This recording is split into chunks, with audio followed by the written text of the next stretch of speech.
Hi అండి, అందరికీ నమస్తే. Welcome to Nagendra talks. ఈరోజు మనం మంచి కథ గురించి చెప్పుకుందామని ఓపెన్ చేస్తే, అనగనగా ఓ పెద్ద అడవి. ఆ అడవిలో చాలా పెద్ద చీమ జీవిస్తూ ఉంది. ఒకరోజు ఆ చీమ తన నివాసంలో నిద్రపోతూ ఉంది. దాని నివాసం ఎక్కడుందంటే ఆ అడవిలో భూమి లోపల ఓ రంధ్రంలో ఉంది. ఒకసారిగా ఆ చీమకి ఏదో ఒక పెద్ద శబ్దం వినిపించింది. వెంటనే ఆ చీమ నిద్రలేచి తను ఉండే రంధ్రంలోంచి బయటకు వచ్చి ఆ అడవిలో నడుచుకుంటూ వస్తుంది. అంతలో ఆ దారిలోనే చిన్న సైజులో ఉండే ఒక ఏనుగు అటువైపుగా నడుస్తూ వస్తుంది. ఆ ఏనుగును చూసిన చీమ ఆ ఏనుగుని ఆపి, ఎందుకు నేనుండే దారిలో వస్తున్నావు? నా నిద్రని డిస్టర్బ్ చేశావు. ఇప్పుడు నేను నిన్ను ఏం చేయాలి?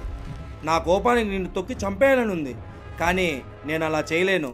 ఇంకోసారి ఇటువైపుకు రాకు, వెళ్ళిపో అని ఆ చిన్న ఏనుగుకి ఈ చీమ చెప్తుంది. వెంటనే ఆ ఏనుగు, సరే చీమరాజా, ముందు తమరు నిద్రలోంచి లేవండి. పగటి కలలు మంచిది కాదు.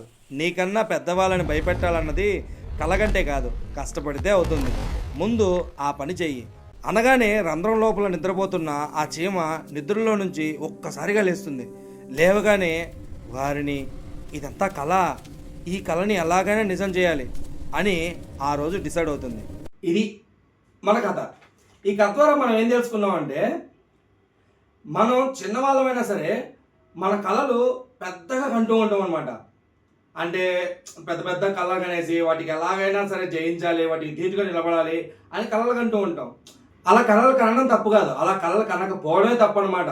కానీ ఆ కళల్ని మనం నిజం చేసుకునేదానికి ఎంత కష్టపడ్డాం అన్నది ఇక్కడ ముఖ్యం అనమాట. ఈ కథలో చూసింది కూడా మనం అదే.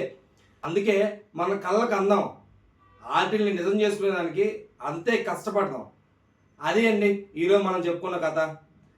ఈ కథ ఎలా ఉంది? మీకు అందరికీ నచ్చిందా? మీకు అందరికీ నచ్చితే ఖచ్చితంగా ఒక లైక్ చేయండి, అలాగే మన ఛానల్ సబ్స్క్రైబ్ చేయండి.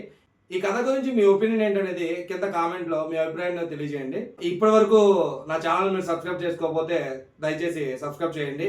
ఇంకొక కథతో మళ్ళీ మీ ముందుకు వస్తాను. అంతవరకు జై హింద్.